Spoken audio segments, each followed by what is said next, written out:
Howdy there, folks. Welcome to the Magistratum Mundanus. I'm Tex, and I DM this game you're about to listen to. The Magistratum Mundanus is a homebrew set in the Marginalia of Warhammer 40k. At least the Warhammer 40k I remember. The dice rolls and reactions are all very real, as is every single fuck-up. So without further ado, let us begin our first episode. Grigglak fly real bird. It is the 41st millennium. God, what was that sound? Where'd the floor go? What the fuck? Really? Really? I did that. That was me. Okay. Dude, Tex, I told you this was going to happen. I said the second we start, the table's going to explode. I said it is the 41st millennium and the table exploded. You know, the world can't accept that it goes beyond this year. It's oh no, it's doing it again. The ceiling is above us. That's what I keep saying. Atmosphere. The table's above us. The floor is above us. What happened? What happened? Oh no! What is that? How did the penis is floating around? Okay. Hey, we did it. Oh, there we go. The 41st millennium. This is gonna be awesome. Oh my god! Just stop. Okay. Okay. Why is that bag just floating away? What bag? Why are there bags floating around? Does anyone else see this? What is going on? What is happening? Do you guys see this? No, yes. I don't. Oh my god! It's on the floor. Okay. Remember when you said to say if I stopped having fun? Okay, everything on my end is fixed. No, it just keeps going down. Now it disappeared. What was it? Oh, nothing. Just the rule books I spent a lot of time putting together. It just keeps falling through the table forever. Now it's rolling along the ground. Everybody want one before it goes off the edge?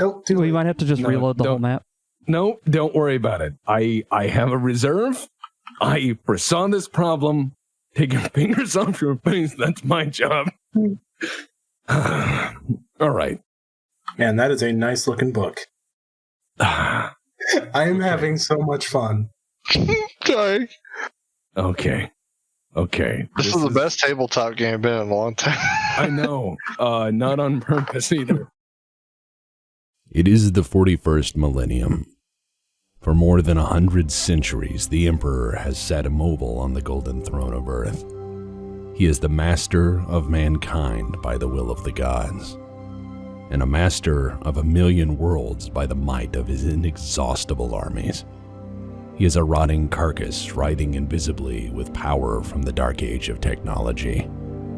He is the carrion lord of the Imperium, for whom 1,000 souls are sacrificed every day, so that he may never truly die. Yet even in his deathless state, the Emperor continues his eternal vigilance. Mighty battle fleets cross the demon-infested miasma of the warp, the only route between distant stars. Their way lit by the Astronomicon, the psychic manifestation of the Emperor's will. Vast armies give battle in his name on uncounted worlds. Greatest amongst his soldiers are the Adeptus Astartes, the Space Marines, bioengineered super warriors. Their comrades in arms are legion. The Imperial Guard and the countless planetary defense forces, the ever-vigilant Inquisition and the tech priests of the Adeptus Mechanicus to only name a few. But for all their multitudes, they are barely enough to hold off the ever-present threat from aliens, heretics, mutants, and worse. To be a man in such times is to be one amongst untold billions. It is to live in the cruelest and most bloody regime imaginable. These are the tales of those times. Forget the power of technology and science, for so much has been forgotten, never to be relearned. Forget the promise of progress and understanding, for in the grim, dark future there is only war. There is no peace amongst the stars, only an eternity of carnage and slaughter, and the laughter of thirsting gods. This is one such story. Howdy, folks. I'm the deputy of the Black Pants Legion. Today I'm playing Victor von Vogt, the Krieg officer. Hi, I'm Crowwind of the Black Pants Legion, and I'm actually playing a guy named Ricky City, who is a gunslinger slash scum hiver. I'm Goat. I'm playing Uriah Hobson, a adept of the Administratum from the far-off Void Station. I'm Sir Diggs of the Black Pants Legion. I'm playing Quinn, or full name Quintos Tantor, from a noble world named Chromanova. He's an Imperial Psyker with a lot of underground connections. This is Matt Asgardian. I am playing Grigglak, son of Grigglak. And that's all that needs to be said. I ain't afraid of Ironbird. His middle name's Grigglak. Oh my god. That's wonderful. In the years after the Macarian Crusade, there was the turbulent period of the Macarian Heresy. The greatest generals of Lord Solar Macarius's army all turned on one another, each trying to carve out their own empires among the stars. At enormous cost, the Imperium mustered titanic resources to restore order, punish those in rebellion, and bring the shattered worlds into Imperial compliance. Bringing the new worlds of the Macarian Crusade into the Imperium has been a difficult process, and has required significant investments to ensure those worlds, not outright destroyed by the Crusade and Heresy, don't fall to darkness, misery, and death. You have all, either by want to escape your previous lives, or having been drafted for the purpose at hand, joined an enormous undertaking. Each of you has traveled vast distances on bulk freighters to the newly settled, if not occupied, worlds of the Segmentum Pacificus. It has been 25 years since the end of the Macarian Heresy, and the worlds are in desperate need of new workforces after having been depleted. Each of you has seen the opportunity for a fresh start, or has seen the benefit in running from your old life. So after many months in transit, enduring the horrors of the warp, in cramped quarters, the day has finally arrived. The flotilla of trade ships, bulk carriers, freighters, and even a few rogue traders, if the rumors are to be believed, has arrived in orbit, around yet another world of the Imperium. Loudspeakers announce it is time to leave your berths and report to the shuttle bay for immediate transport to your new lives. What's everyone doing as they wake up in their berths to this loud klaxon coming on and just going, "It is time to report to the shuttle bay. Sleeping is done." It's just thundering through the halls. Can I hear the engine rumbling from where I am? It is slowly dying down. You feel that. It is like you are going to park in orbit. Okay, then Uriah just steps out of his hammock or whatever, or rope he was leaning on over the night, and just stomps 3 times as hard as he can on the bulkhead. And then he pulls out the iron icon of St. Eleni's piece around his neck and starts polishing it while doing the morning prayers. Okay, so you're doing your morning observation. Another day. Yes. Okay, cool. Mike, what's your fella doing? He just puts the pillows back over his face and he goes, "Ah!" All right. All right. Dings? I get up. Yeah. I take out my knife. I give it a kiss. It tastes like shit. Put it back underneath my shirt. And then I run my finger across my Imperium brand that's right underneath my eye. Just to make sure it's there and know that I'm safe and the Emperor's with me. You notice that when you rub it across your eye, the other people who share your berth cast you some glances like, You are a psyker after all, though. You're fairly used. Deputy, what is your character doing? He gets out of his berth and puts on the same uniform he's been wearing for the entire trip, as he has no civilian clothes and all other equipment was mandered. Yeah, I mean, you've got your gas mask and your uniform and a few little mob. And I take the sword, my only personal possession, and clutch it against my chest as I also retook the belt that it was hanging from. Okay. There's no scabbard for it. I was asking. No, I've got the scabbard. I've got the frog. All of those are familial treasures. Yeah. So you're Development issued property. okay. Manus Guardian, what's your character doing? What would my character do? Well, just woke up. Loud, angry voice says it's time to wake up and go to the shuttle bay. But there's no slavering monsters bearing down on me, so I probably just roll over and go back to bed. Who has awareness? If they wouldn't mind rolling a check for me. The people who are awake, I'm guessing. Those who have not elected to go back to sleep. Yes. I don't know what you guys are doing. You follow instructions. What's the modifier? Let's just say it's flat. I rolled 11. I fail by a 5. Okay. Oh, I have awareness, but I'm asleep. Yeah, I have Okay, awareness yes. as well, but I'm I'm also mostly asleep. asleep. Yeah. If unless you had light sleeper. All right. So Diggs. Oh no, I rolled considering a 1, a 10, and a 1. I have light sleeper. Okay. Well, let's go to Diggs because he did pass. Wait, is it if there's a 10 on my 100 die, that's a 0, right? Yeah. All right, then I rolled a 1. Fuck. Okay. That's talk about auspicious. That's a the first roll the psyker makes is not a 99. I am like, this may actually last a few No, sessions. it only matters when he's casting. It doesn't matter if he crit fails mundane stuff. It doesn't matter for mundane stuff, but I'm saying usually that's a sign. You know what I mean? Like, oh, this is going to be great. Yes, Magnet. Seems to just lulling you into a false sense of security. Looks like Deputy disconnected. I don't understand how. I'm here, aren't I? Yeah, I hear you. I see you. Okay, well, I rolled an 8. That's weird. Wow. Okay. By strange happenstance, Diggs, you look over and notice a man in a very officious-looking sort of uniform, clutching a sword to his chest and murmuring across the room. You and he, for some auspicious reason, or perhaps it's your family connection, are in one of the nicer staterooms, a stateroom with not only a door that locks, but a window. Wow. And as the ship pulls in and the engines die down, you notice a planet below you. And it's a world that you've not seen before. It's a world made of numerous smaller islands and the occasional larger landmass. It has 2 largest landmasses are at the polar ends of the planet. And strangely, the world looks largely unspoiled by pollution. It is a very pretty planet, something you've never seen before.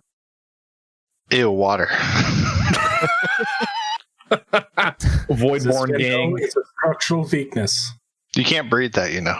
I can breathe pollution. I can't breathe water. All right. So the klaxon blares louder. Anyone found loitering in the hallway and not the shuttle bay by disembarkation will be press ganged. Upon hearing that, he just goes, "Fuck! I'm awake. I was testing you, and okay." And then I like get up and I like don't even have my pants on. I'm just walking around, and I'm like, wait, just like, yeah, go ahead. Ryan just like speed runs like, and I meant. Gets up and shoulder and like struggles to shoulder his duffel bag, tucks the symbol back into his robes, and starts doing the scribe shuffle over to the shuttle bay. Who's got my fucking pants? Which one of you took my pants? Oh, it's right here. Never mind. And he puts it on. And he starts like tripping over his belt to get down there. Okay. Diggs, Manus Guardian, Deputy, you also deciding to obey the louding. Yeah, what I'll do is I'll put my foot underneath the bed or counter a minute, and I'll pull out my like cane, and I'll flick it up with my foot to catch it midair. Just staring at the guy with the sword. No, you're gonna do a test to do that fancy shit. I'm sorry, you described something fancy. Roll for it. You have I got a 19. Fuck. All right, so you snap the cane up into your hand, all fancy like, and I look at the guy with the sword and I go, "Huh? Huh?" No? All He's right. still staring forlornly at the structural weakness in this ship, which is the window. We're not going to... Listen, dude, we're not going to be on a ship very long. Let's go. Or move out of the way. He's in the way, right? So low numbers are good, right? Yes. Okay. Correct. We're rolling under your stats Gotcha. with modifiers if I call them out. Got it. Are you That's my deciding? cane. I end up trying to leave. Okay, so you guys are all going to the quarter. Mattis Guardian, are you gonna try to sleep through this one? Grigglak will get up. Okay, Grigglak gets up. What does? It's a great name. It's very second edition. I am Grigglak the Mighty. All right, so Son of Grigglak. Grigglak, son of Grigglak. Okay. Yes. So as you all go down the corridor, while everyone's kind of milling around in the corridors, you see people from many, many worlds. Everyone's gotten this sudden rude awakening. Everyone is just, you can get that desperate sense of people who've just been pent up. They've been indoors. They've not seen anything except for social Diggs. distancing. Except for Diggs and Deputy, who have had a window. Oh, that's had shutters over it because of warp travel. Yeah, How did he get a window? No, you're in the same room, Deputy. Why is he in my room? Well, I mean, space is at a premium. Jesus. He's a Roommate. military officer. Yeah, he's also an officer. One's so a it's- clean guy, and the other one's a little wacky. The odd couple. Yeah. But you've Imperium's you've probably not noticed him because you've either been in a drug stupor or partying with other rich people in the trip. And Oh, I gotta get to Goju's going. yeah, you were probably not even socialized for the many months. You were like, whatever, that's the other guy in the other room. You know, he doesn't look like me, so he's probably not a noble, which is correct. You notice everyone is just in a rush to get out. They've been on this ship for a very long time, some people longer than you as it's continued on its way. And everyone's raising their voices in various dialects of the Imperium. However, coming toward you, each of you notice our servo skull. And as they float on their suspensor field, they approach each person. Now you're making the equivalent to the servo skull? Okay. Of course I am. As they approach each person, the eyes will flash for a moment. A slight moment will pass with a mechanical clink, and then a slip of paper will emerge from its teeth. It appears each person is getting one of these tickets. All right, Uriah reverentially takes them with both hands, bows, and then examines it. Okay. All right. Yeah. The flash goes off, and his face goes, "Oh fuck, dude! Why? Why?" And then he goes and grabs the paper, and he goes, "Cool. I'll wipe myself with this later." All right. he just Young looks at it. man, He's like, you should keep that. No. He takes it. And he goes, "Yeah, there's no pictures on this. I don't know if I can work with this. This is not exactly, By the upper, give that to me. I'll read it for you. Hey, buddy, this is my paper. Don't touch my paper. Very well. Do you have smokes, man? No, I got $45. well, that's a good deal, but This will be some good rolling papers for later. I'll just put I it have back not here. been issued any smokes. I'm just gonna roll it up and put it back. I'm like, dude, that's gonna be some good rolling paper. You know how the Interium has like a ton of good rolling papers. He's already walking off back towards the bay. That's all right. The Here's a- Interium, is that like the decorator squad? Oh my God. I like it. the Ministry of the Interium. Yo, Interior. he's doing so many of these Rickyisms. Fucking hilarious, and I'm trying not to crack up. For those of you able to read, and I'm assuming everyone else has taken their ticket, unless Garthak wants to uppercut the Eat skull or it. something. He just tries to eat it like a god. Candy. I'll take it carefully and say, "Be gone, metal demon." Okay. Second I see it, I just smile. So it's like an ID. Yeah. Like, It's like awkward. No, you do like the duck clips, like. oh. I heard this was big in on the Imperium. Oh my God. All right. So, Goat, you said you wanted to examine it. Yes, of course I do. That's probably like instructions. Yes.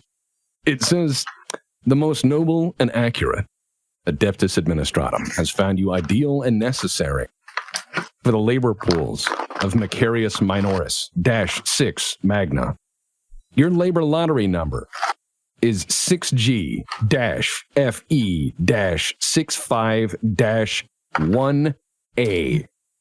I'm writing 2 copies of that. Okay. This ticket must be presented when asked by any planetary authorities. You will report to your assigned labor group within 12 hours of summons. Losing this ticket is punishable by 3 months hard labor. If already assigned to hard labor, losing this ticket is instead punishable by flaying. Ave Imperator. Okay, does it say where I'm supposed to report for my labor pool? It said go to the shuttle bay. Perhaps that is organized there. Okay, I'm going to go back to I'm going to go onto the shuttle bay. All right. Each of you on your ticket has the same number. 6G-FE-65-1. All right. Sorry about that. I had to get a pen. I get another one of these like note cards. Yeah. Just write it down on a note card. Here, I have one written down here. You can just copy paste it. Okay. Yeah, there. Cool. So, by some strange circumstance, it appears as though all of you in the party have the same labor number. Isn't that fun? Wow. That'd be weird if I split everyone up. Just for no reason. Just 1v1 the whole campaign. 1v1 the whole campaign for like 20 sessions. You're like, that game was really weird. I was a street cleaner. Fuck. So loudspeakers interrupt the murmuring of the crowd as each person is like trying to read this and make sense of what the fuck do these numbers mean? And what do these numbers mean for the future? And the loudspeaker Tannoy comes over and says, "Attention, Imperial citizens. Proceed toward the shuttle bay immediately. Present your tickets to the shuttle operations staff for efficient transport. Malingering is punishable by press ganging into engine core cleaning work teams. Do not dawdle. Ave Imperator." Ave Imperator. I'm going to turn towards like the bootlicker behind me, which is deputy, and be like, why is everything punishable here? Everything is punishable. It is the way of the Imperium. He just has that like haunted look. The worst they do is like take away my fondue fountain. What? You know, the one with the cheese next to the one with the chocolate milk. They take away my chocolate milk if I'm really bad. What is this chocolate milk? I have heard. No, I'm not there. Yeah, I'm just like scribe shuffle to the second fastest speed, because any faster would be improper decorum and probably end up to knock people over. Well, of course, you must be unobserved and unobtrusive at all times. Of course. All right. So I want to float through the area like, So I'm assuming everyone is shuffling toward the shuttle bay at this point. As fast as the crowd allows. Yeah, no, I'm totally moving along, and I'm just looking around at people in the crowd, and I'm trying to get ahead of everybody. Oh. Yeah. Well, you actually have that ability being a hybrid. You actually have accustomed to crowds. Go ahead and make me... Actually, let me double check. It's straight up. He doesn't even have to roll. Crowds are just like open terrain for him. He just like, hey, excuse me. I know that. I was going to have him do an awareness check to see if he notices any while he crowd surfs through. Sorry, I don't mean the backseat. Yeah, no, it's fine. Backseat DM. No, it's fine. Which dice do I roll? You're going to roll the D100, which is the 2 dice. Okay. These 2 dice right here? Yeah. Okay. So roll. Yeah, just highlight them both and hit R. Oh, wow. Look at that. So you got a 90. You notice that the crowd is not just one large organism, but is in fact made of numbers of people, each of which being distinct and different from one another. Aside from that, you learn nothing. That's honestly pretty. I wasn't.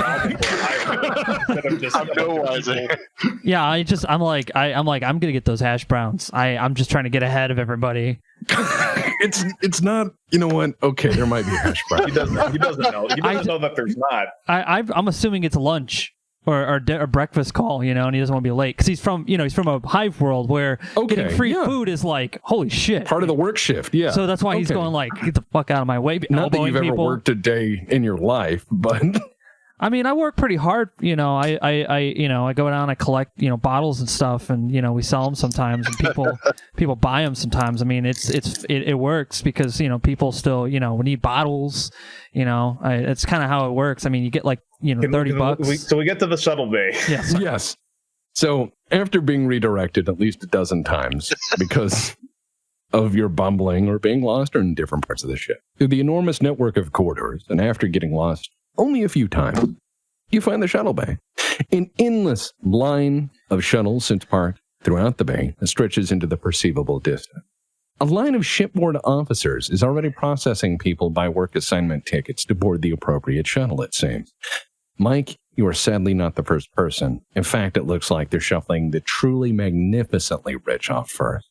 Oh yeah, go ahead and let these like rich guys go because they got fancy shoes and stuff, whatever. I mean, I'm just like, I work really hard, and these guys. Since you are there first, go ahead and give me another awareness check. Sure. Just both dice again.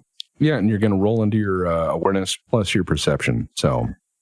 All right. Yeah, Uriah's looking around and seeing that he's the or is it anyone other than the other 4-player characters? Okay. Oh yeah, it's just a mass of people coming in. It's like flights getting off. But they don't look. But they're not all scribes like me. It's everything. Every walk of life, from workers to the idle rich who walk by and look at you with disgust, like, who let them here? Okay, you said Uriah's just like, what the fuck? Okay, so you got a 32. Wow, right under it. Very well nice, done. Dude. Nice, very good. Nice eyes, bro. Thanks, nice man. eyes that work. Unfortunately, they don't read.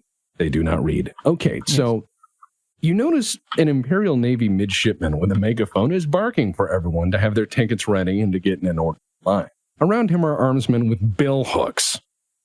Oh no, he has seen these before. He knows what they can do. This is the press gang crew, as warned of. They were in fact real. Yeah, and I'm like, hey boys, how you doing? I'm getting. I'm like, what was the ticket at? And then it goes, oh, shit. He just snatches it out of your fucking hand. He just snatches it, looks at it, and he goes, Shuttle G17, you're going to Magna Maximus. Okay. You know where G17 is? I mean, like, I my friend would, but I don't, because he's. Where's your friend? He got lost back there, so you probably need to flay him. What's his name? Corey Treverson. He's back there in the. You're gonna have to roll for that. You're gonna have to roll for that. Yeah, deceive. I don't know what you're trying to accomplish with this. He's not very smart. There's no accomplishment. Nervous. He's nervous. There's nothing to accomplish. Yeah. He's just a fucking weirdo. So where's solid though? What do I roll for that? You're gonna just roll your fellowship because you have deceived. So. Oh, okay. You're gonna roll into that fellowship, which is 44. Okay. Yeah, he's really fellowshipy. All right. Hopefully that works. Yep. Nice. Fuck. So as you say. Is the words Corey Treverson leave your mouth? The guy just does that look that you've seen on cops you've bamboozled in the past, and he starts going, yeah. Yeah, you got to be careful. I mean, I heard that they were like going to roll their papers up and smoke them, which I think is like illegal. Oh, that's illegal. It's illegal in the Interium. Yeah, no, Yeah, man, I'm just trying to help you out, man. I 100%, trust, oh no, no. I mean, he's good looking out, man. He gives you like a fist bump, and like all the guys with bill hooks, all the guys with bill hooks are just looking like, did this guy just verbal judo our boss into retardation? so he goes, yeah, G17 is 4 down and on the left. 4 down on the left. Okay, 4 down and on the left. Appreciate it. Thank you. Hey, thank you. Yeah, thank you for telling me about that Corey Treverson guy. Yeah, no problem. I'm going to be on the lookout. Yeah, thank you. And so he walks down. He walks down to G17. Before he goes, he's like, hey, do you got any smokes before I go? Oh yeah, here. And he hands you a pack and he's like, just take a few, man. Thanks again. Thanks. Yeah, no. All right, cool. I'm gonna put that on my items. You're taking all of his cigarettes? Well, how many do I get? Just one? No, he's offering you the pack. Like, take some. Oh yeah, I'll take. I thought you said you were just gonna take the pack. Like, hey, thanks, and walk off. No, I'm gonna take like 3. Okay, and he just like nods. He's like, thanks for that heads up, man. You're in the third hanging out. Tucked behind the ear. Yeah, just like. All right. Yes. So, okay. Sorry, I'm not going to smoke on the ship because I already got in trouble for that, so I'm not going to do that. Yeah, no. I'll watch over that Corey Treverson, man. Thank you. Right. Thank you. Cool. Oh, hey, I'm Corey Treverson. Someone else. So, okay, who's next going through the line? I'll go. One of the rich folks. I'm right behind him. Okay, so he's like, ticket. I should have you flayed for such insolence. Speaking. He stares at you and he goes, ticket. Presents the ticket. He takes it and he goes, identification. Lieutenant Victor von Fock, 261st Imperial Horse Regiment. Death Corps of... He's taken back by Death Corps of Kree. He goes, Shuttle G-17, fort down on the left, sir. And he seems afraid because the Death Corps of Krieg is very ill-omened. That and he doesn't want to die in a suicide attack midway through his day. All press gang is press gangers, motherfucker. No. You're like, now who's in trouble? All right. Diggs, you said you're behind him? Yep. He goes, take it. Okay. And he takes it and looks at it. And he looks at your hat. Where's that from? Quintus. That what Shuttle G-17, fort down on the left. Wait, with that guy? He looks at the ticket and he's like, yeah. All right. You're going to the same place. Ugh. All right. Yeah. Have a good one. I guess I died of the suicide bomb. Yeah. So he like shakes his head and he's like, man, that fucking hand. Next. Jealous. All right.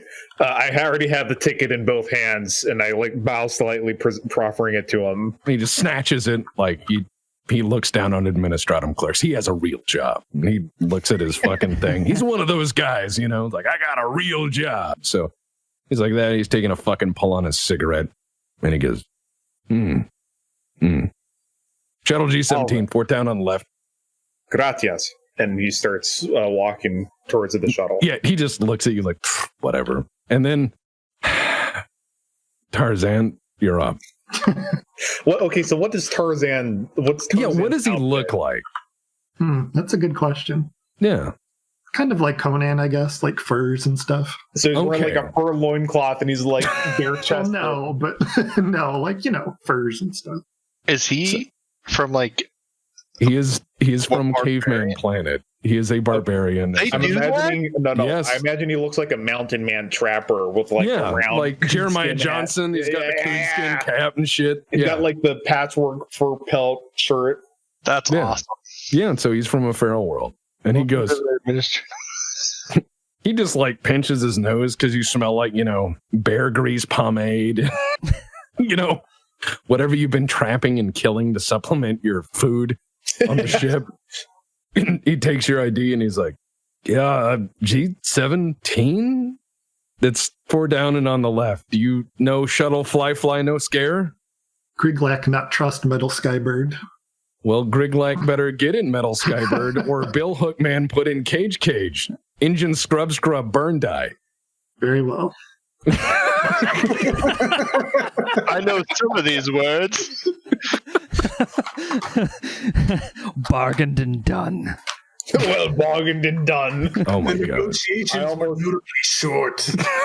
I almost did one of the guys from the fucking regiment. Don't. I would have pulled my hair out. I don't have much. Attention, citizen. So as you guys are all walking toward G-17, people are parting out and going to different shuttles. Of the sheer masses of people, most are in fact going toward what look like Mechanicus liveried shuttles being poked and prodded into the overflowing cargo bays like cattle. A few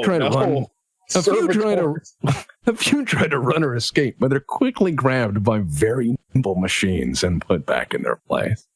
The unmistakable whine of engines spooling up can be heard. You should probably hurry. Oh, yeah. He's already he's trying to get onto the shuttle already, and he's just, he's just like, like the shuttle's like way fancier than the one I had at home, which is like, I had 3 of them. There's several rows of seats. It's mostly empty, and a senior Administratum adept is sitting there in his robes, fussing over his logbook. And he goes, come on, guys, get on board. Group 6GFE65-1A. It's a firm. Yeah. Oh, okay, just take your seats. This can't be right. And he just keeps fussing over the logbook. My guy just remarks, the Administratum is always right, and then steps on the shuttle before he can answer. Yeah, he raises a finger like, listen here, you little shit. And then you walk by and it's like, ugh. When he has his finger up, I'm going to walk by and just pull it. He's like, fucking upworlders. And I sit down and want someone else to buckle me in. No one does. I know, I'm very sad. You're like, when's my in-flight meal? How does this work? I just walk by him and go, like, hey, raise the Interium, man. And I just keep going in. He just stares and he just keeps... and he seems to be repeatedly counting and murmuring to himself. Something isn't adding up. Step aboard without... Nobody here questions it either because they're too dumb or they're too set into their true believers. That's fine. So is everyone seated? Well, I think except for the Manus Guardian, Gorlax. Yeah, he's the last to arrive. This hardly seems like first class.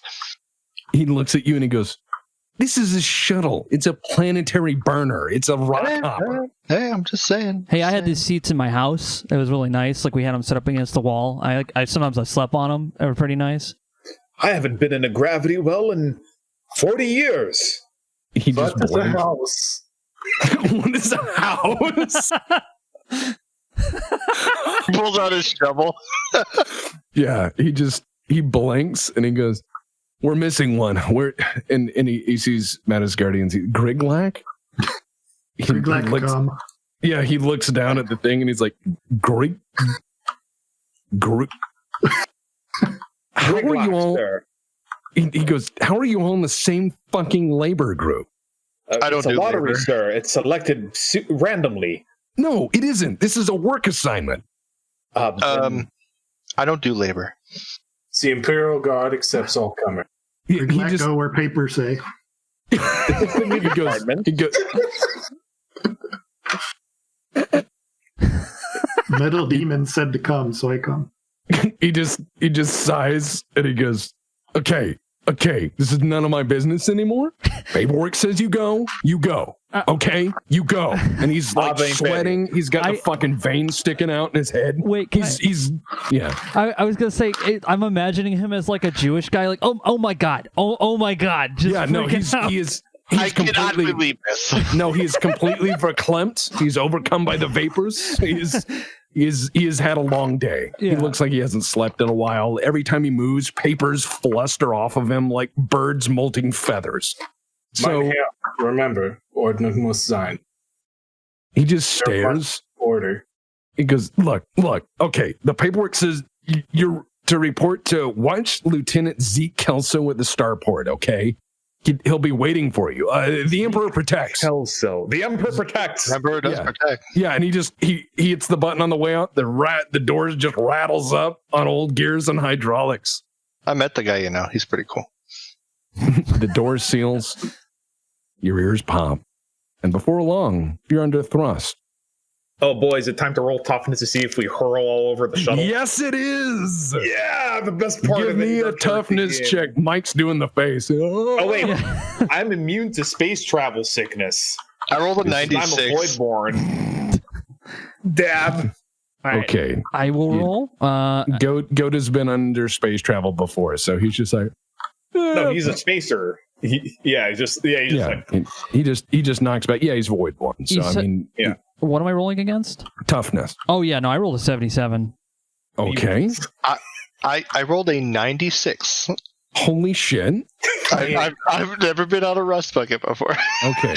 So Deputy, you rolled under, yes? Yes, 28. Okay. Manus Guardian? 32. Did you roll under your toughness? Yes. Okay. I believe he'd get a bonus anyway because feral. Yeah, he's feral. So while the strange skybird makes shake, earth no end, feel okay, rock and ground good. Grigglak ride real bird before. That's good. While the obvious scumbag who cannot say the word Imperium to save his life it's Interium. Like, how do you say it? So he's looking a little blue under the gills. But the rich man just turns and very politely covers his mouth and just pukes against the wall. He just redirects the jet. He's probably puked a few times at very high-end parties like this. Can I be that fat guy? Go, oh no! Like that yeah, the gift. There's just water falling down my nice outfit. Yeah, you rolled a 90-something, didn't you? 96. Right. You know what? We'll go with that. You're like the gift guy who has just covered his mouth slightly and is just hurling straight down his clothes. Do you have that GIF? I want to show them. Please, this is well worth the distraction. Yeah, Uriah is just not even waking up. I'm not going to cover. He's not going to cover his mouth. It's just going to go right in front of him. All right. Does any change hit the floor after I puke? No. Why would you have money in your vomit? Dude, sometimes you get those chocolate coins. You don't know. Like, you just have to test everything. Okay, I put it in the Magistratum Mundanus. That is what he's doing right now. I'm completely composed, but I'm covering it up so I flash you. And it's not stopping. It's like... He's just very politely covering his mouth. That's so good. All right. Okay. So... an hour later, and after some very interesting smells, and dig some very wet shoes, and shirt and pants and everything. No, he has super fabric because he's really rich. Okay. So it's designed for those high quality soirees. So you can just kind of wring out your spilled gin or whatever. You're just like, oh, I'm rich. Sometimes you missed a bucket. Yeah. Someday, when it is time to have the puke bucket brought round, sometimes you cannot wait, as you know, at the parties. And if you have a bucket, you don't belong at the party. You don't have an absorbent floor. Most of this is still edible. That's why you have dogs, you know. Made of real sponge. An hour later, after much buffeting, you find your shuttle touching down. As the door opens, you feel humidity hit you. For some of you, for the first time, this is your first time being in a humid environment. But you also feel biting cold. Cold in the way ocean towns get. You are obviously near the ocean. But given that this planet is mostly water, that's probably expected.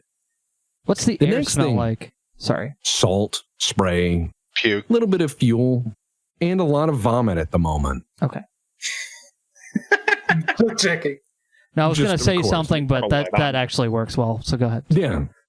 The next thing you're assaulted by, not only the humidity and the interesting smells mingling at the starport, you're assaulted by the loudness of the starport. Shuttles coming and going, shuttles taking off, leaving contrails behind them in their wake. Sonic booms thereafter as they accelerate toward the stars. And as the door hits the concrete with a scraping thud in the way only military doors really can, it is now time to disembark. Around you, as you walk out, is a massive metropolis, a city that stretches horizon to horizon. In the distance, you see a vast bridge going into a bay where a second, smaller city, perhaps some model scale of the first, sits on what appears to be a rocky island. Far below, ground vehicles honk and run their engine in the massive humanity trying to make their way through any given day. Sky bridges full of the teeming mass of workers of any imperial city requiring connect buildings at seemingly random levels. If the city wasn't well on its way to being a hive, it will be soon enough, judging by the sheer number of people being brought in. The shuttle officer says over the PA, "Get out, I have to go on the next run." And who puked? I've already left the shuttle. You're just like, I'm not with these guys. Yeah, I also leave. I totally didn't. I wasn't the one who puked because my clothes is perfect. So you just shake it off and walk away. So is the sky visible once we exit this? Once I get out of the shuttle? Yes. The starport. Yeah, Uriah just looks around like. But it's one of those. It's like being in downtown Manhattan, where the starport is a clear-cut area, but just fucking buildings, and they're building taller, construction sounds, millions of people running around, cars, sky cars for the rich. Yeah, but for like a couple, like, until somebody breaks him out of it, it's just like he's never seen something vast, like up close like this. So you take a few steps, and then you're like, yeah, because like he's seen spaceships and planetary bodies, but he's never been like next to something monumental like this because he's a spacer. Sure. Can someone give me a awareness or perception check? I will. Yeah, I'll make one because I'm paranoid and I'm always on the watch. Hey, there you go. 36, which is a pass, assuming there's no modifier. No modifiers? Not at this juncture. Standard success. You hear in the background, just kind of echoing across the starport at a building in the distance of it. And you hear a very bored voice coming over a PA, but it's kind of distorted. And it says, disembarking personnel, report to the depot for work assignment. All right, that snaps Uriah out of it, and he starts shuffling over towards the depot. Welcome to Magna City. Your new life begins here. God, that's so good. That's like that Black Mesa guy. And it says, it's obvious he's had to say this every 30 minutes for the past year. Oh, man, that's so good. No, as I'm leaving the shuttle and the guy's like, and who puked back there? I'm like, hey, that guy that was like putting us on the shuttle, like he was thrown up before we left, and he threw up on the big guy and he threw up on me. Deceive check. Okay. I'm sorry, but if you do 2 of these in a row, this is going to be auspicious. 73. No. He goes, no, I was watching the fucking camera. That guy with a hat that hat is too big. The guy with a hat, he covered his mouth. Sir? And I looked down and no, get off my fucking shuttle. There's no puke. I don't know what you're talking about. Yeah, this guy's, this is my brother, and he does. As you see him walk by, it's like squish, squish, squish. he's like, you can't. I can see it. Okay. I can see it. I have a 320p camera. Maybe you need to I can see some very grainy puke that wasn't there before. Maybe you need to go to a poptometrist or whatever. You'll be fine, and you get A what? A poptometrist. Get the fuck off! I'm all right. You hear him scrambling around on the cockpit. It sounds like he's grabbing a hammer. Yeah, he's leaving. I scurry along after that guy. Before long, you hear screaming and yelling from inside that shuttle, but you've blended in with the other people. You just hear in the shuttle, what the fuck? Anything that wasn't absorbed is totally on the floor. Yeah, no, it's just a metal floor. So okay, I was going to say. There's no vomit, and it's just slowly moving. This is like carpeted, I thought. It's like slightly shivering, like some black. with the engine running. Yeah, so it's just like jiggling a little bit like a lizard on a fucking starter engine. Just he's like, I see it. Okay. When I step off the shuttle, my gas mask fogs immediately. Okay, yeah. The depot at the far end, of where that loudspeaker seemed to come from, looks as though it was built in the last few years and is certainly newer than the rest of the star. Rows and rows of people from landing shuttles walk toward it and try to get the fuck out of the way of landing shuttles that don't seem to be slowing down all that. People are carrying what possessions they have, or more importantly, or more likely, I should say, we're allowed to keep. Awareness check. The one that I already did? Yes, another. Okay. Whoever would like to make one. I did one, but I rolled a 68, so I would. Yeah, I rolled a 9.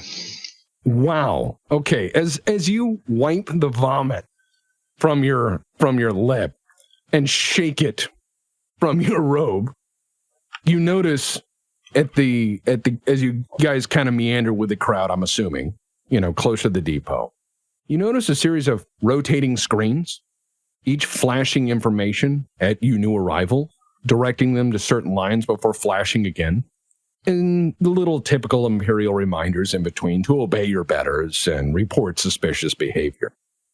But you notice, because you are sharp-minded and wealthy and also trying to distract yourself from the fact you've puked out 10 gallons of puke in the last hour. I'm a little hungry. You're a little hungry, so maybe you're looking for a restaurant sign. And you notice it flashes work group 6G FE 65-1A report bus 53. That's us. I write that down. That's all of us. Let's go. So you're addressing the group like that. Yeah, I'm just like everyone on that shuttle. I'm sure was on that same number. I'm sure half you don't know what numbers are, so just follow me. Hey, I know what numbers are, man. I learned my numbers grade 6. Oh, do you have a cigarette? I'll fresh out, man, and then I pull one out from behind my ear and like light it up. Yeah, it was weird, man. He starts smoking it. It's like I had a whole bunch of cigs and they took them right before I got on the shuttle, and and I'm just no, I wasn't asking for one. I was just having you smoke one so you'd shut the fuck up. Let's go. He goes, all right, fuck. I'm gonna walk off even if they don't follow me. Yeah. All right. So Uriah just looks around as we all reach the bus stop, and it seems to sink in that, wait a second, these are his co-workers now. Potentially. Yeah. Maybe. Yeah, Uriah's just going to hold off after introductions until he's actually... Is Grigglak coming along? I don't work. What exactly does primitive do? You are not so great in these surrounds. And I was going to mention this to you a bit slyly, but this big place full of strange metal buildings and skybirds that are metal and smaller skybirds that flit around between the cities. These people with their strange customs and clothes appear alien to you, different, perhaps dangerous. Also, it means you're pretty shit at talking with people in this city. Grigglak follow cautiously. So Uriah just like looking back at the fucking caveman guys following him like, well, he's not a caveman. He's certainly Bronze Age. Yeah, okay. The Conan. Not Stone Age. But yes, to you, he appears as though something that stepped out of a museum. Not that you were ever allowed to go to one. Yeah. You belong in a museum. Yeah. So at the far end of the depot, there are vehicles coming and going constantly. Heavy buses that people are boarding. Before long, though, you find Bus 5-3. Bus 5-3 is an old machine, sitting on 6 enormous wheels and beat to hell by years of poor driving and modest maintenance. A man wearing a rather smart-looking uniform leans against the side, checking his pocket. He's wearing a heavy coat, suitable for the temperature. It's well worn, so he's had it some time. He has heavy boots with aggressive tread. The belt has a leather strap that goes to his shoulder, with the belt on his hip. And upon it are what look like cartridge loads. On his waist belt is a holster, manacles, and a truncheon. He looks about what you would judge mid-50s, with salt and pepper hair. He smiles as you arrive. His nameplate and badge are the same thing. On them is the insignia of Scales and the Imperial. He's holding a large satchel of seemingly weighted down to near bursting capacity. He goes, "Howdy, fellas. Y'all, group," and he looks at his thing, 6GFE something? Yep. Yes. Is this Watch Lieutenant Z. Kelso? Yeah. Yep. I am Uriah Hobson, scribe, and he starts rattling off like some Adeptus Administratum, Departmental Subsector Majoris legal records. Yep. Yes, I'm supposed to report to you. And he presents the ticket. Yeah, he just takes it and goes, cool, puts it in the bag. If you have a warrant for me... Why would I have a warrant? I don't know why I'm here. Yeah, well... But that's my number, so I figured this was like a bait and switch. But no, it's, I mean, we've been asking for new bodies for almost a year now. Hell, fellas, I'd be glad to take anybody at this point. I mean, I'm glad we actually got them. Hell, just get on this bus. We're late, man. It's bad to be late for your first day. I hand on his shoulder and I say, "Relax, friend. It's not the penal battalion yet." No, not at all. No, it's a good job, man. You get 3 free meals a day. Oh, school. You get a snappy uniform. You get a nice roof over your head. You get all these perks, man. I tell you, it is the best job I've ever had. Ricky just looks really excited that you just said. Is he literally going to be called Ricky? That's his nickname. He has a real name. Street name. Look at his sheet. He has a real name if you want to know it. But yeah, he just looks around. He's like, dude, guys, I think we hit it, man. I think we hit the jackpot. Yeah, man. He did a great job, man. I mean, I know some people going up north at Mechanicus place, and you know what they do? They have them dig holes, and then when they die, they fall in the hole. And then he goes, hey, real aside, and he goes, Yeah. Hey, do you have a gun that I could have? No, I got mine. Do you know if I can get a pistol? Can I get a pistol? Yeah, I mean, somewhere? that's part of the job, man. Oh, awesome.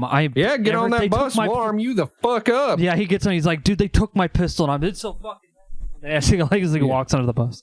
Yeah. He's like, man, that guy's plumb fucking crazy. Do I have like an office? What? Get in the fucking bus, man. What's with these questions? And he looks at Grigglak and he's like, you lost, friend? No, unfortunately, I'm not. And I get on the bus. Yeah. He looks at Grigglak and he's like, you like a special kind of guy? You say this is best job you have. How many jobs do you have? Well, before this, I used to pick up trash, and I've lived through 3 of them. But yeah, I was a trash man. With the new gig, I've found, it's a good job. What do you used to do, partner? Kill things. Yeah, you'll do that here.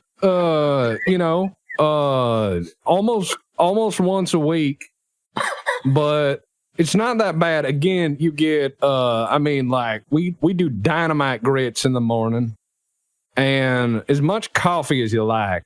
Do you like meat? We do a barbecue about once a month, celebrate, being alive.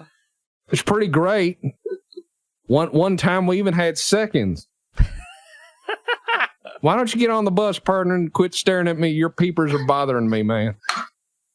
Very well. He just shakes his head and he's like, the fuck I get into? So as the bus roars up, the bus driver himself seems disinterested in conversation as he's busy looking through maps, some new and some old, and he's kind of piecemealing things together. It seems the rapid pace of the city has made the route somewhat uncomfortable. But before long, he closes the doors, and with a loud pop, the air brakes come off, and you drive through the crowded city. It begins to rain heavily. Kelso says, man, that 4 o'clock rain, man, that is something. You could set your fucking clock to it sometime. I tell you, it's 4:05. Right.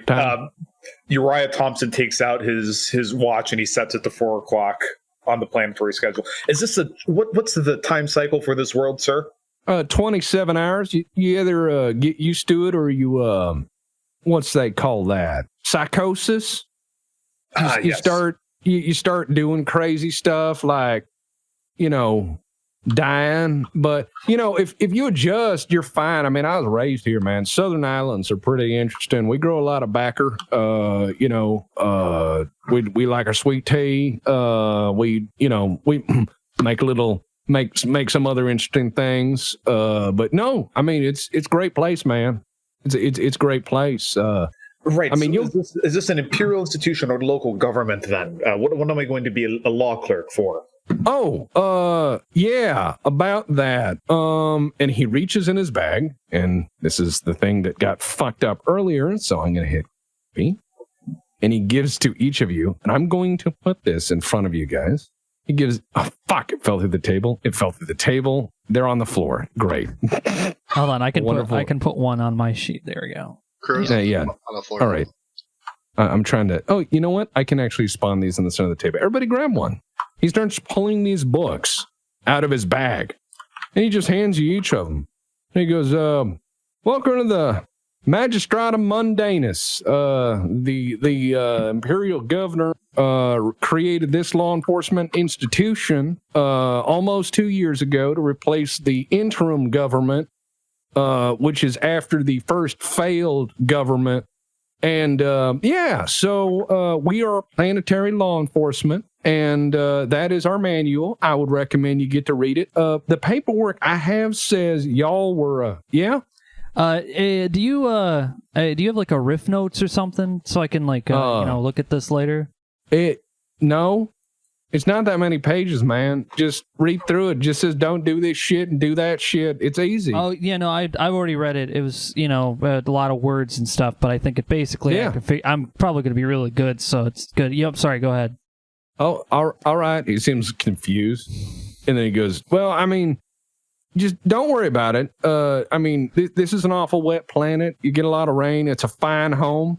Most people are pretty nice. They'll not shoot you for no reason. Y'all boys ready to work? Says the paperwork I have says you guys are law enforcement. A lot of years of experience. Are there any? No, I'm a law clerk, and I am an adeptus. I shouldn't be press ganged into a local government assignment. I'm immune from conscription by sector decree. I've dealt with law enforcement from the other side. Is that the same thing? No, the paperwork said we request law enforcement. You guys showed up. That's right. I'm law enforcement. Deceive check. You were saying Metis Guardian? Sorry. 38. I beat it. Damn. All right. Yeah. So Metis Guardian, you were saying you got cut off a little bit. This is all very interesting, but are there any thagraks on this island? He's like, no. We got some pretty good restaurants though, and some gangs. Well, you'd know they're 9 foot tall. Thagrak means head squisher in my language. You'd know it's very messy. Oh, that sounds terrible, man. I'm glad you're here, man. That planet of yours sounds like a shit, man. Here, we ain't got none of that. We got a halfling gang though. You ever seen ratlings, man? They're like little people. But they're not friendly. They're not like the newsreels. They're not like dancing and singing in a candy cane house. They got like guns, man. And he goes, I had like some of my best friends back at home were ratlings, because we oh man, yeah, they're terrible. They're terrible. Little they were bad. They always made the worst dope. I never really trusted them. Just have a quick question though. What is that called? Law enforcement? Law enforcement. We're cops, sir. Oh, I know what cops are. I have a lot of experience with cops. Oh, that's great. That's what I love to hear. A lot of experience. I love to hear that. I love that, man. And he, of course, believes you, Dix, when you said, I have a lot of it. You guys seem very above board so far. Well, I complained that this is illegal. Yeah, he decided not to hear you. He thought you were joking. Yeah, I mean, like, Uri doesn't know what to do if people just disregard procedure. Yeah, well... he needs to find out who to report him to. He'll wait. Yeah, he's the supervisor. So 30 minutes of grinding through the city, through, like, start and stop traffic. He talks your ear off. He tells you about restaurants. He tells you about a few things about the city. He tells you about, some of the good times, some of the bad times. You start to get a picture that this is the third imperial planetary government in the past 25 years, and it's best not to ask questions or talk about the old ones. In fact, they seem to be somewhat of an embarrassing, if dangerous, topic.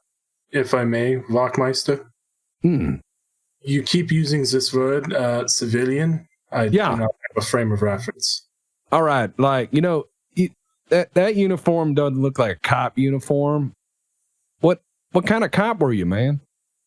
I am Lieutenant Victor von Falk with the 261st Krieg Regiment.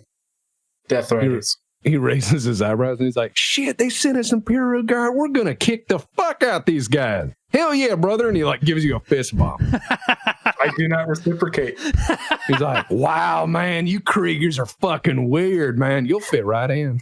We're all a pack of strays here, man. We get people all the time from off-world, man. You still, I am confused about the concept of the word. No, just read that book. It puts it out pretty simple. The governor empowers us to maintain law and like, when people don't do what we say, we fuck them up. He looks like he's just learned a great thing about the Imperium. Yeah, Dives right back into the manual looking for the word civilian anywhere in that. I just elbow. What's your character's name? Urias, Father Urias. I elbow him like Uriah. Yeah. He doesn't know what Seminians are. He doesn't know what? He doesn't know what Seminians are. It's fucking funny. Do you mean civilians? That's what I fucking said. God, you guys are all just fucking dumb. Lieutenant, a civilian is any imperial citizen who is not operating in a military capacity. But it also seems the Imperium. Well, and so after a while of driving through the city and learning the definition of Seminian. No, Seminians. Seminians, pardon me. Seminians, yes. And being asked if they're head squishers. You pull onto a bridge. That enormous span you saw from the start. You're going to the city across the bay.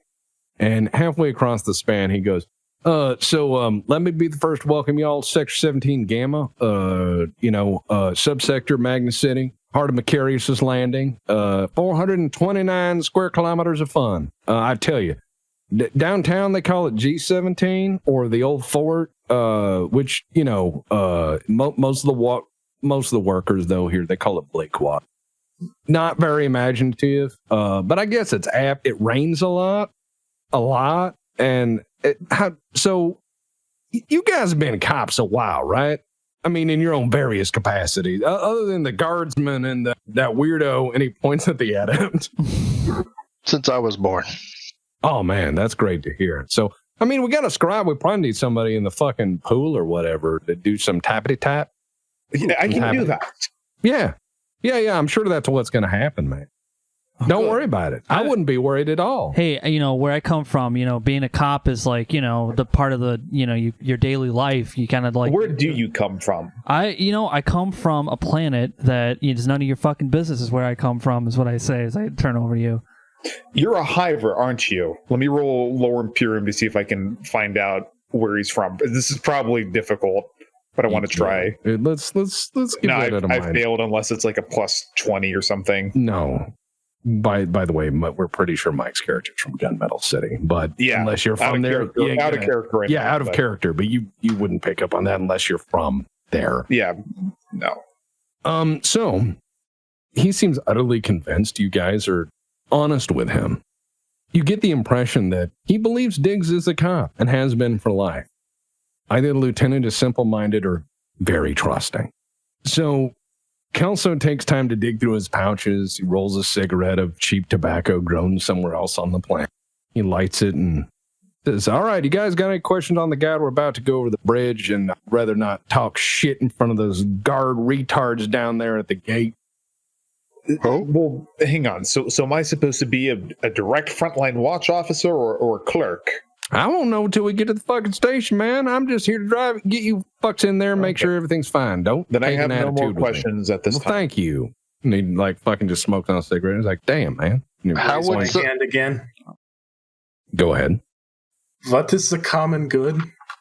I think legally that's defined as the agreed upon social contract that we all hold on this planet for law and order. So the common good could be defined, perhaps legalistically speaking, and he just rammers on and keeps using the word common good in sentences that makes you believe that he doesn't quite understand, but he's trying to phrase it in such a way of good versus evil, law versus order. It's a concept. It's a legal concept that means ensuring that there's order, that this planet's duties to the Imperium are paid, so the tithes flow, good order is maintained in the streets, the faith in the Emperor is maintained, that mutants are purged, that unsanctioned psychers are purged, to maintain good order. Maintain order. Yes, and productivity. That's pretty high. Destroy everything, because then there's no productivity. Well, let's not destroy everything, man. We live here. Yeah, no, that's what I'm telling him not to do. Well, yeah, keep him in line. He's like, when do we get a gun? Because I haven't had a gun since I left home, and I'm kind of. I got like a doctor condition saying I have to have a gun on me at all times because there's look, man, just fucking relax. We'll make sure you're strapped up. Hey, I'll be all right once I have a gun in my hand. I'm just fucking saying. Like, he looks really agitated. Yeah, he's just starting to look at you. GM. Yeah. Can I use my call item on his gun so I can just magically take his gun from him? If you spent time to prepare it, Okay. yes. So probably that'd be so funny. It's like, I got my gun. I got your gun. You could do it, but it would take time for preparing. But my guy raised his hand. Yeah. So just for family, what's the quickest way to get a message off world? Oh, you'd have to check downtown. I think the Astro Telepath they're backed up, man, with everybody coming and going. You'd have to speak to the Astro Telepath choir. You got to fill out paperwork, get permission from the planetary governor, and I think it's a 6-month delay right now at best, and that's just a transmit. To receive might be 2-3 years. He just looks completely defeated. Well, you could probably put it in the hands of a courier if you got a decade. Also, it'd be expensive. I'm not worried about that. Yeah, no. Well, all right. Shit, we don't make that money. So, at the end of the bridge, you notice that your passage is delayed. Notably, while the bus sits at a guard post at the end of the span. Soldiers from the PDF, the Planetary Defense Force, man this post, and they inspect the vehicle with hand mirrors, looking underneath for something before passing you through. In a few minutes, you pull up to a building marked in low Gothic as Watch House G17, Bleakwater Bay / Macarius's Landing Division. The building encompasses the whole block and is surrounded by a 6-foot fence topped with razor wire and broken glass. The bus pulls in through the gate. Fancy. Yeah. The bus pulls in. Well, it's cheap. You pour I feel right at home. I've seen it. No, you see that all of the time in Rio with people that can't afford, nice fucking razor works. wire and shit. Yeah, it fucking works. So the bus pulls in through the gate, which closes behind you. Your lieutenant orders you out with, all right, boys, we're here. Just follow me. Welcome to the Magistratum Mundanus. It ain't that bad. Free food, free rooms. Hell, they even let you use the car on your off days. You boys, by my paperwork, are being assigned to Delta, so I hope you're ready. Night shift can be pretty weird, what with the manpower shortages. Hell, why don't we just go around and introduce each other? I think that'd just be fine and dandy. I'm Kelso. I'm the night watch lieutenant. There's a day watch lieutenant. There's a captain. If you go to the captain, she'll break your fucking legs. So I wouldn't go to the captain. But yeah, if you got a problem, just speak to me or the guys at the duty desk. There's a sergeant down there, I think, most days. I'm not sure on nights. I ain't seen him. Yeah. You're mentioning all these ranks. What is our rank effective? Well, I won't know till we get in. I just know you guys are being put on Delta, which is night shift, which would be the purview of my work. Okay, what are the hours? Well, we have a 27-hour day, so night shift starts at 4 p.m. and ends when day shift shows up. What time does day shift show up? That can vary. Them boys just do what they like. That doesn't sound like proper regulation. It ain't, but, I've learned not to look at it if you catch my drift. I see. What would be a worst-case scenario in your experience? Sometimes the next day. What would be an average case in your experience? I don't know. I usually just go to sleep at my desk. You sleep on duty? Well, I live in my office. Ah, I see. You're always on duty. Yeah, that's how I look at it. Okay, 1402. He writes it down. Question mark. Yeah. How many days a week? What is the weeks? What does the week look like for what calendar? We use Imperial Standard 7-day weeks. You're doing 4 on 3 off. Oh, that's not too bad. Well, and then on call as needed. Well, of course. Yeah. So, anyways, welcome aboard, guys. And he leads you into the building off the bus. He's like, don't leave nothing behind. And you were what? Uriah? Uriah Hobson. Uriah. Uper? No. You. Rye. Rye. Ah. Rye. Right. Rye. Uriah. Uriah. Okay. So Very well. Yeah. Okay. And he points at Mike's character. He's like, "Your name?" Just call me Ricky. Okay. Do you need like a first kinda... and last name? That'd be helpful. Yeah. All right, because like it's Richard City. Richard. Yeah. City. Oh, you got. City. Yeah, you got it. That's it. That wouldn't be a fake name, would it? Why would I make a fake name? Like, I don't just look out the window and go, my last name is Watterson or whatever. The guy that was my real name. Right. But my friends just call me Ricky. It's fine. Yeah, I will, Ricky. I'll be keeping my eye on you. And you don't have to keep my eye on me. I mean, I'm like, just a normal guy like everyone else here is like. Really, and he looks at Diggs and he's like, "What kind of hat is that?"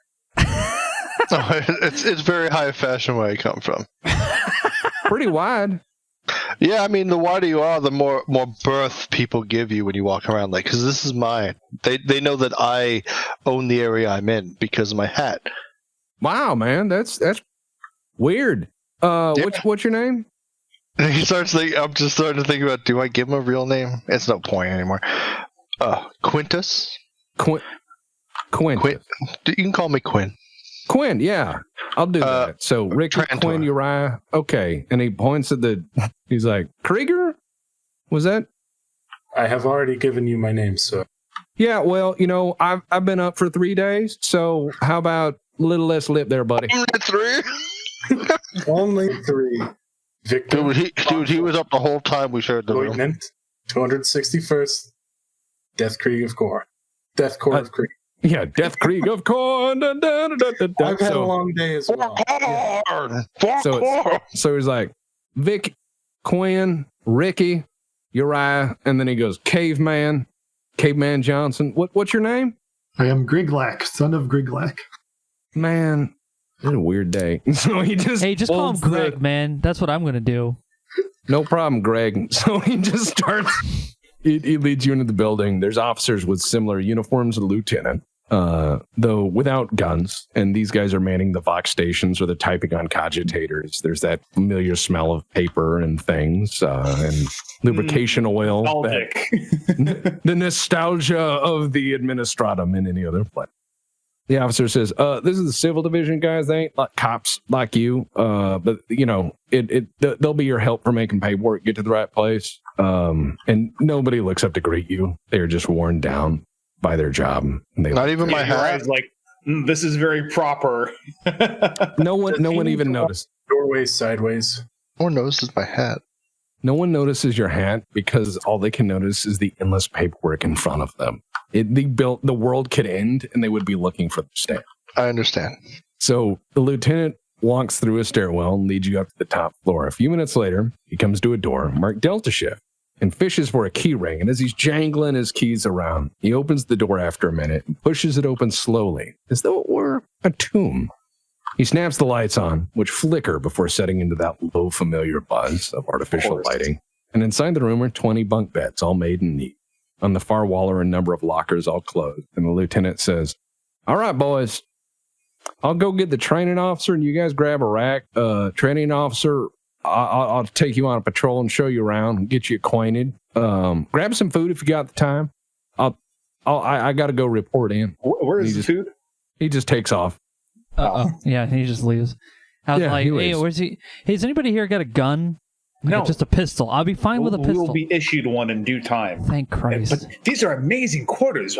We have a whole bunk. We don't have to share it with anyone else. I know, man. This is the life, isn't it? As he leans back into one of the dusty beds. I'm assuming they're quite dusty. Hard as hell. Like you could bounce a quarter off of them. He's just leaning back. He's like, "Hey, boys, I think we finally did it. I think we retired." And he just leans back. What do you mean retired? We're getting to work. I mean retired, like work and retired. Like you could work and you'd be retired, but that's like the same thing. No, it's not. I mean, okay, well, all right, walking dictionary. I don't read words and stuff like you do, apparently, because apparently I'm smart. You better start learning how to read. You're going to be interpreting law. I mean, I already know how to read. I can read people, and that's all that really matters. If you do a bad job of this, you could be executed, or worse. I've never been excommunicated before. Excommunicated as well. Do we sleep here? Yes. Isn't it great? Where do we sleep? On the bunks. No, those are I'm gonna shelves. take this one. No, that's for my hat. No, that's for you. Derelict duty is flaying, then flogging. Perception check. Dude, I got a 17. All right. What the fuck is these rolls? That's actually really good, man. You're the lucky psyker. Until it matters. I'm just going to be like, 100. All right. Those of you who pass, notice the room is mostly clean, but there's a layer of dust that kind of sits on everything. It's that sort of layer of dust that accumulates from a room being sealed off and not used for some time. The room has been not used for months, if not years. It has the air from the fabric of the folded sheets on the bed to the way everything is set of having been abandoned for some reason and left as it was. I don't like this. However, you notice not only the racks of cheap but sturdy bunk bed. In the corner, for the first time you notice there's a row of lockers. There are no locks on them. And open up. So you're just going to go... Yep. Just walk by. All right. You find some old photo in the first one. And officers of the watch, seemingly. People with the same sort of uniform as the lieutenant. The dates on some of the back of these seem less than a year old. That's weird. I just wiped my face with it. The picture? Oh, I've no. got an oily T-zone. Don't mind me. No, I thought you said clothes. I thought you were like picking clothes up off the thing. No, I'm checking like the pictures of the officers. Oh, okay. I was thinking like we see uniforms, and so I pick it up and just start wiping my face with it. Like, these are really bad towels. You're fine. No, these are hard. So you find the old photos. They seem to be relatively new. This doesn't match. However, there is also in the bottom of the last locker a journal. Pick it up. All right. Does it say anything on the front or back? It is unsigned, unnamed, and unnumbered. Oh, whatever. The very last page. Is the very last page empty? No. Like the end of a journal? It is half scrawled. And it seems to be, because I know you actually took a lot of skills in literacy and writing, you realize whoever wrote this journal on that last page was mad or under distress because the way they jabbed the pen in and wrote in that controlled rage you do. And it says in very messy handwriting, I'm going to kill those rattling fucks if it's the last thing I fucking do. You don't mess with Delta Shift. The Underhill gang is going down. Gents, I believe I found out what happened to the previous team. You know those rattlings that they were talking about earlier? Is that what they were called, rattlings? I think there was a squabble, and I don't think we can't hear you, Goat, if you're talking. Oh. Yeah, I just saw his mouth moving. Yeah, sorry. I thought you were just ignoring me, which would also be totally in character. No. My guy learned, like, he's from a family where respect is given to people who are talking, so then you can insult them afterwards. Oh, of course. You're like... Because if they don't get everything out, you can't pick apart everything they were going to say. But he's like, all right, so what were you going to say? Because I said, the rattlings we were talking about. Yes, that's a common species of abhumans, usually conscripted into the Imperial Guard as sharpshooters and scouts. Well, the gangs here? Do you know the gangs, though? The one they were talking about on the bus? Yes, actually. Apparently, the former Deltards, which is now us. Deltards? It's a mix of words you may not understand. Wait, you seem actually... I've actually misread your outfit. You seem very red. Anyways... I believe they got in a bit of a squabble with this gang of rattlings, and I don't believe that they're the victors. Well, that settles it, boys. We just get some guns, we go down there, and we just start shooting everybody that's got, like, a rattling-looking face, and then we just come back and we're like, here. I'm gonna hand the journal to Goat's character. I have Forbidden War criminal cartels. Can I roll to see if I know anything at all about this? I would say you would, but as a DM, I want to warn you that this is going to be off-world since this is a new planet. So I'm going to have you roll standard, but any information you're going to be gleaned is going to be about Rattling gangs in general. Yeah. If you wanted to gather information about this planet, that's going to take time. You're going to have to go. You're going to have to go to the head archives and start doing some wheeling and dealing with peers. I'm sure my underworld knowledge is also not from this planet, so it's fine. But you have the ability to gather more because you have those skills. So if you go and wheel and deal in the circles, you'll be able to build that up very quickly and get that information. Okay, I got 1 degree of failure if it's a +0 test. Yeah, you know that Rattling gangs are kind of shitty. They're really dangerous. They're real nasty. They favor ambushes, and they have big, nice families that are all intermarried, and they operate on a clan structure. I do know, however, Manus Guardian's character, Grigglak, son of Grigglak, has heightened sense smelling. Please give me a roll for that. It's a perception test. Hearing. Yeah. Or hearing, yes. Well, if we go and pick a fight, they're all in very big families, you see, that marry each other a little bit too much, if you catch my drift. And they like to ambush us. Oh, no, don't do that. Don't just start... No, he just listens to what you say and he goes, yeah, I mean, that makes total sense and stuff, but like the guy in the big armor didn't understand the words that you were saying, so you might want to like explain it a little better. Like how do they attack? What's a rambush? It's when they jump you. I also did not need that to me. All right. Yeah, sorry. All right, Manus Guardian, give me a roll for heightened sense. Just roll your perception. I think you have a +10 for that, so it's going to be rolling under your perception +10 on that. So yeah, I did. Is 0 doesn't happen to be zeros, right? It's 100. It's 100. Yeah, which is the wow. You rocked it. You are deafened and terrified by the concept of central air conditioning. It has struck doom into your understanding of civilization. How could cold air move out of a metal portal in the wall? How can it do so without pause? There is no breath to it. It seems endless. Grigglak need to sleep outside. I mean, basically, we can like bring a bed or something out there for you if that's something you like. I mean, beds are pretty comfy, unlike the ground. I've slept on the ground before, you know. Grigglak sleep in tree. Outsides of wall is a poor defensive position. Now, who else passed a perception check when you came in? I did. Okay, a deputy did. You find under your mattress as you sit down and test it in the military fashion to make sure that, one, there is no contraband. Couldn't maybe, claim for yourself. But not only that there isn't a booby trap in there.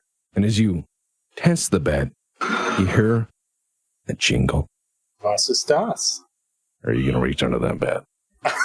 I'm going to use the sword to probe, slowly like a mine probe, under the bed. You hear a clink. Did something drop? No. Okay. I probe around some more. If it does not explode, I will slowly lift the mattress. As you lift the mattress, and it does not explode, you realize the jingle was from the bed springs bending down on the near zero support there is for this mattress, and came into contact with a jar. A jar. What is a jar about this big around, about that tall, made of glass, metal top, screwed on tight. Transparent, I assume? Yes. What, pray tell, is in the jar? On the label of the jar, it says that it is a brand of Hickles brand pickles.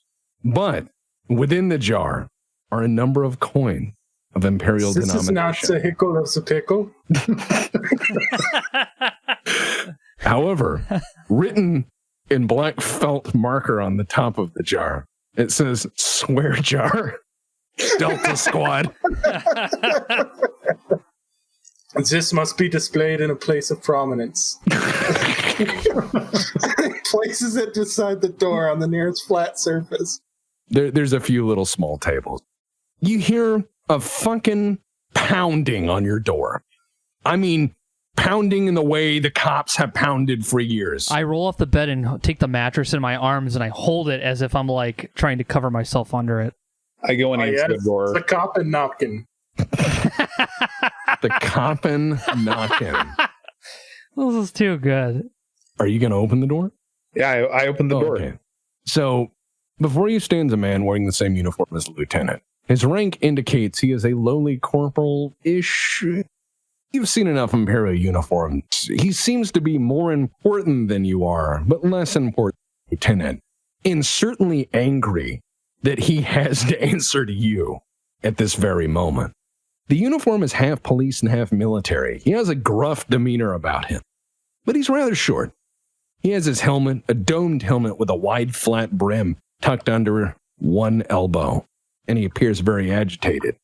He goes, I am training officer Zachariah Shank. I'm your training officer.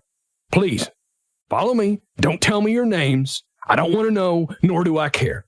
You're nobody until I check you out. Paperwork says you're all accomplished law enforcement, so this should be easy. Follow me, please. Outstanding. And he just walks down the court. Oh, God, it's Gunny Smoot 2.0. All right, I follow him. I picked up. Follows the kindest man. I get up off the mattress and I go, man, these mattresses just like fall on the floor and stuff, and it's like unsafe. And I just keep walking. Is everyone going? Yep, I am. Okay. Grigglak follow. Okay. So Shank walks like a constipated dog. Something obviously he considers to be very formal and military in style. That or his boots are too tight, you're not sure. Then again, his appearance is immaculate. Likely this, like everything about him, is deliberate. He leads you to the stairwell and takes you down to the basement. He hops the stairs like two at a time, just like a quick cat does. Against one wall is a heavy door with thick bolts, and in the center of the door is a shuttered opening. Shank bangs on the door with his billy club and says, "This is the Armory. Draw your weapons, and I'll get you your uniform." All right, I'm immediately I go to the Armory excited. officer. You just cut ahead of me in line. Oh yeah, no, I'm like immediately excited. So you just like zip, like in front of him. I have been itching to have a firearm in my hands since I started this. The cigarettes have not helped. So I am immediately like that's all you had to fucking say. Like I'm going in. Shank kind of eyeballs you guys and he goes, "Look, guys, we got 3 uniform sizes, too big, too small, and not there. I'll make them work." And he just walks off. And he yells from down the corridor, "We don't pay for tailoring. You think you're some fancy uptown outfit. You things are hard here in Gamma 17. You're going to learn to fucking sew." Oh, so dear. The shutter slowly opens. And I mean slowly, like very deliberately slowly, like someone would be moving a scalpel. It very slowly opened, and out billows smoke and incense and some strange music from places you've never been.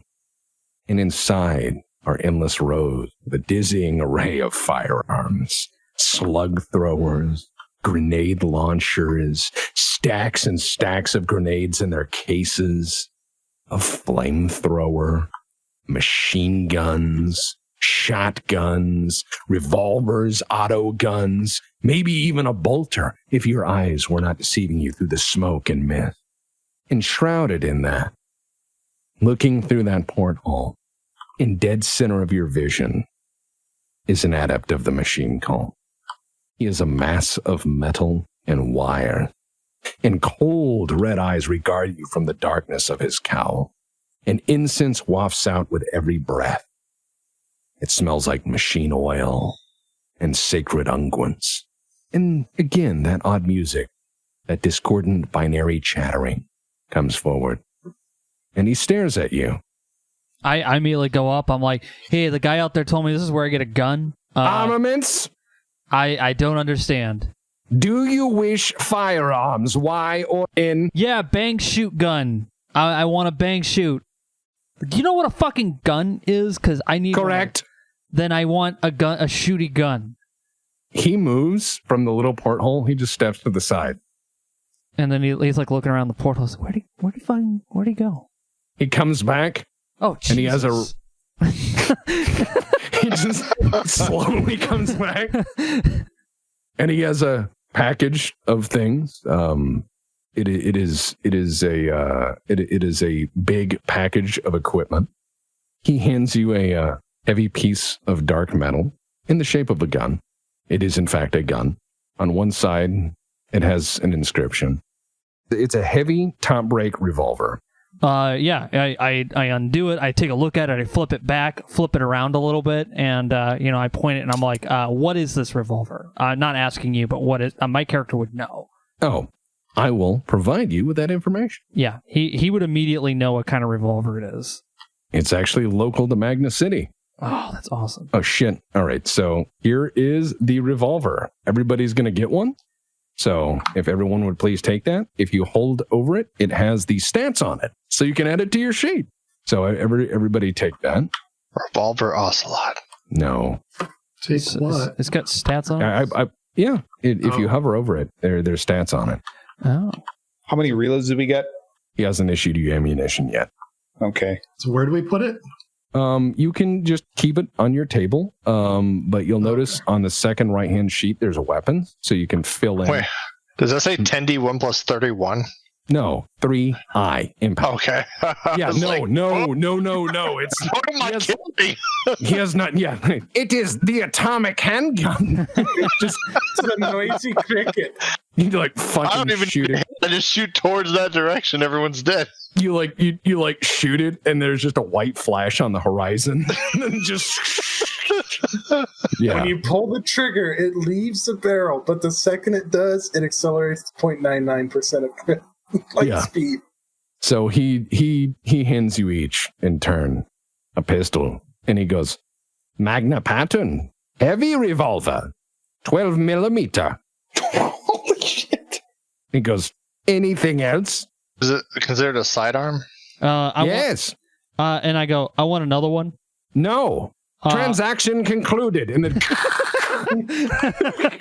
he's like, all right, and boys. you hear the music turn up inside. Wait, what about ammunition? Grigglak knocks on the door. The shutter opens this much, and you see an eye. And he's like, you have returned. Do you wish to return the firearm? It's nice, but I need something a little more personal. No. The music turns up. All right, honored tech adept, we require ammunition to utilize this. It opens up, and he goes, okay. And he opens the door, and he issues each of you 30 rounds of ammunition very rapidly. He goes, anything else? Can I get like a stick or something? A truncheon. These are not my weapons. Okay. I guess Another we get the department. sticks later. Yes. And then I just go, hey, if any of you guys die, I'm going to take your gun. Just giving you a heads up. You have to return it after each shift. Yeah, sure. So at the same time, training officer comes around. He has a cart just covered with equipment. There's duty belts. There's truncheons, your nightstick. There's manacles. There's helmets. There's cuirasses. He just piles it all up, and he's like, take what we got. We'll have to order more. This is the last uniforms we have. Just go get suited up. The uniform looks like mine. Just make it happen. Put the rest on your beds or your lockers. Now get going. And here's what he issues you. I'm going to make some copies. Here is your uniform. I grab all of the belts and find one that fits correct, and then put the rest back. Okay, everybody make sure they get a uniform. They're in the center. Here are your helmets. Oh my God, where did they? No. It started flying off. Okay. Okay, so we grab a uniform. A helmet? Where do you put rounds? Sorry. It's all right. You can write it in the notes of your revolver. That's where I keep track of ammo. Yeah, you can right click on that revolver and write in the notes like 30 bullets. If you want, I can get you a counter for bullets. No. Oh, hell yes. Carapace chest plate. It's like Carapace. Still. That's wounds, fate, and fatigue. Be careful. Correct. Yeah. So if you need a specific counter for ammo, let me know. Yeah. Can I get one? Yeah. And I will make. Just copy one of mine. There's your ammo counter. Oh, okay. And there is your ammo count. Just roll it up to 30. Okay. I was gonna say I actually did on that other thing, but I'll just use this. Cool. Because I can. Which of you has the highest ballistic skill or experience with ammunition? I have 47. I imagine that's... Fuck. Where do I look at that at? That's your ballistic skills on your character sheet. It's one of your main core attributes. My ballistic is 35. But I can up it to 65. No, 65. Oh yeah, my ballistics is at 43. Nice. I have better ballistics than the gunslinger. Yeah. But Roll, he man. also has to have high agility and all that to make that Yeah, work. So I know. that's the trade-off. Yeah, my agility's at 40. Okay. Mine's at 31. As you are used to handling various weapons, one of the first things is you look at the bullets and you notice the standard loading of the Magistratum Mundanus is hard cast semi-wad cutter, 300 grain bullets. I shake it, like just a little bit by my ear. You realize that it is packed to the gills.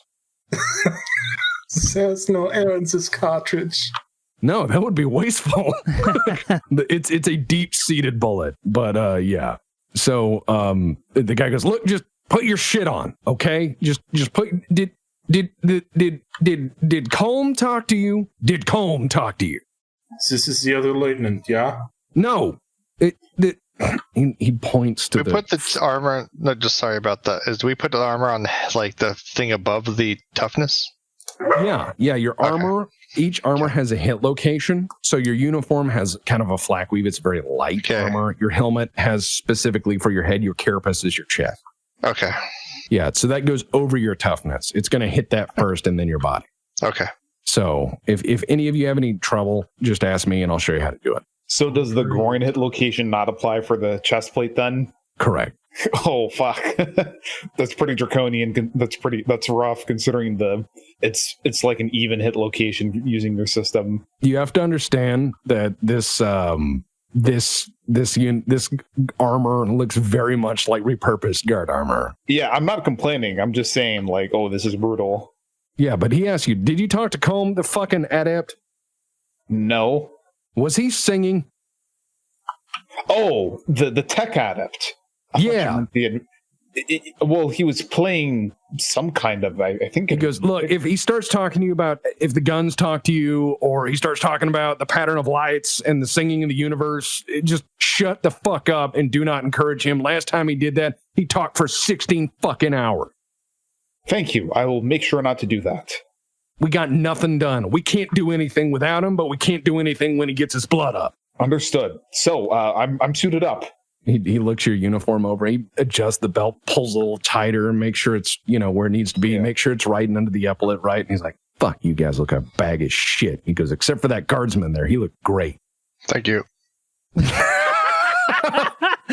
just looks at you and he's like, No, and I'm like with the revolver in my hand, I'm just like flipping it around, like he's like you know how in CM when you're in the round and you just do that, yeah. over and over. I and over. have the sword on my left hip. And So wait, you put the sword. Right. So you put the sword on your uniform, and he's like, "Where the fuck did you get that?" This is mine. You cannot have it. He's like, "Look," and he turns away and goes, "Counting to 3. I'm counting to 3. Counting to 3." Can you count to 3? He goes, But I was offering to help you. The sword displaces the holster, so it's crossed on the other end. yeah. So he turns around and goes, "Fine. He's wild-eyed. His blood's up, and he goes, "All right, look, I've been ordered by the lieutenant. Take you around the block. Hopefully, we'll run into some crime, and I can show you how it's solved properly. Okay? I don't care how they did things on your world, but on this one, we believe in law and order." He takes you down to the basement again, but instead of stopping at the armory, he walks to the end of the corridor leading to a loading dock. The garage is in the basement of the building with ramps up. Inside the bay are 6 large multi-wheeled up-armored vehicles. They almost look like a Torox, but different. For one, it's raised on lifts. Secondly, it's sitting on 6 enormous fuck-off tires. The vehicles are painted a faded blue and have Magistratum Mundanus decals on the side. These, it appears, are your patrol vehicle. He takes you over to the one on the end, twirling the vehicle keys, and says, "Y'all have to get in back. I'll just drive us around. Just y'all listen to the Vox in case we get dispatch traffic. We're going for a ride, boy." Hey, and I'm just sitting there like, fucking A. So you're just like spinning a gun? Just like constantly. Yes. Oh, yes. The holster is just an accessory at this point.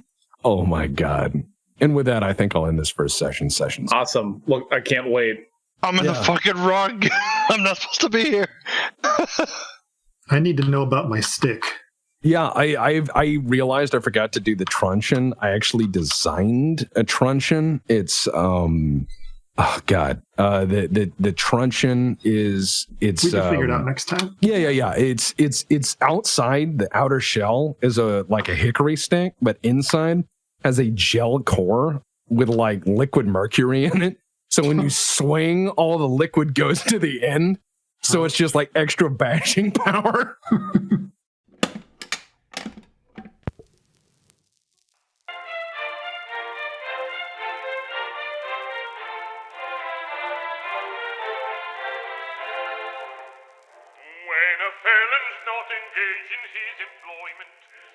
So that went well, huh?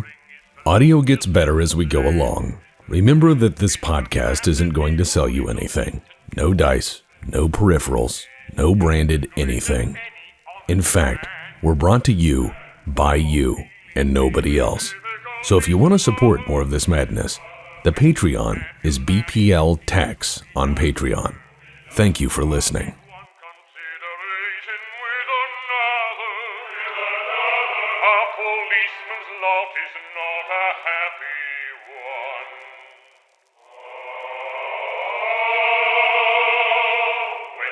Vocabulary to this